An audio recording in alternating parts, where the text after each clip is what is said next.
Lisa and Laura to speak today a little bit about suicide and the experience I've had and a community resource that I've created as a result of some challenges I've had in my own life. And first of all, thank you to all of you to come out. I love the title, Shout Out Loud. We need to shout even louder to talk about suicide prevention. And we need to gather in places like this, and we need to have fun playing music and playing games and having our kids out and our family out, because that's the way that we're really going to get rid of the stigma of who suffers from mental illness. So thank you to all of you for giving up part of the Saturday to come out and celebrate life, really. And an interesting little story about me is that, let's see, today is what, the 13th? 15th? So it was a little over a week and a half ago that I celebrated my 16th birthday. And I know many of you are wondering, what in the world is a guy who's 52 years old talking about? Last week and a half ago was the 16th anniversary of when I was in the hospital under commitment following a very serious suicide attempt that I'm very grateful I survived in order to recover and do something about it. When I drove over here today, at home I left my wife of 27 years, I left my 3 kids in the various places they are, a 22-year-old, a 20-year-old, and a 17-year-old. And at the time that I tried to take my life, my now 17-year-old was about 10 months old. And if that little girl doesn't wake up crying from her crib, there's a very good chance I'm not here, because I complete the act that I set out to do that sadly 45,000 Americans complete every year in this country. And I'm sure, like all of you, I can speak to the fact how alarmed we are by this epidemic that we have in front of us.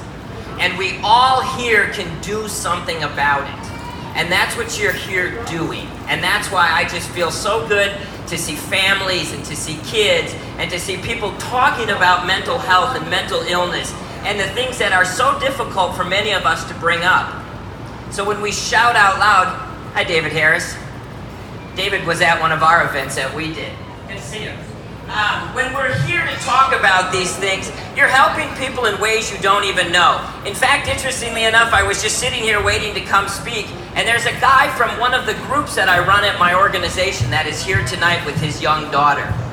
And it's that kind of thing that's going to help us start to prevent more suicides, because we can talk about these issues. So out of my challenge, out of my survival of trying to take my life, 10 years ago with another gentleman, I launched an organization called Face It. And Face It is designed specifically to work with men who deal with depression and PTSD and lots of trauma issues.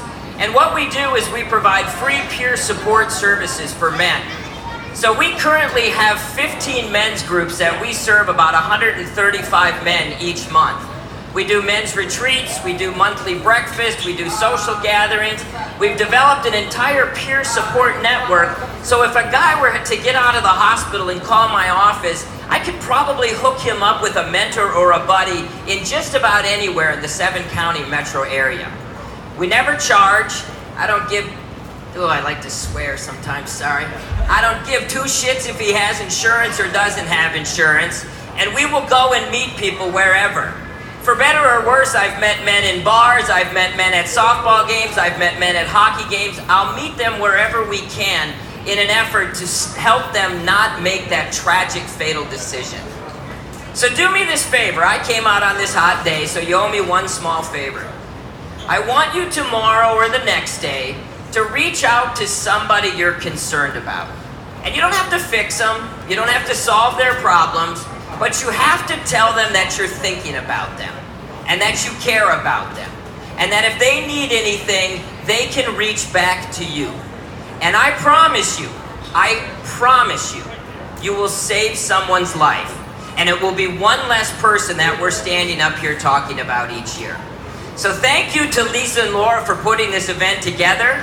I hope you all are going to be here next year. I'm assuming they're doing it next year. And thank you for giving me a few minutes of your time.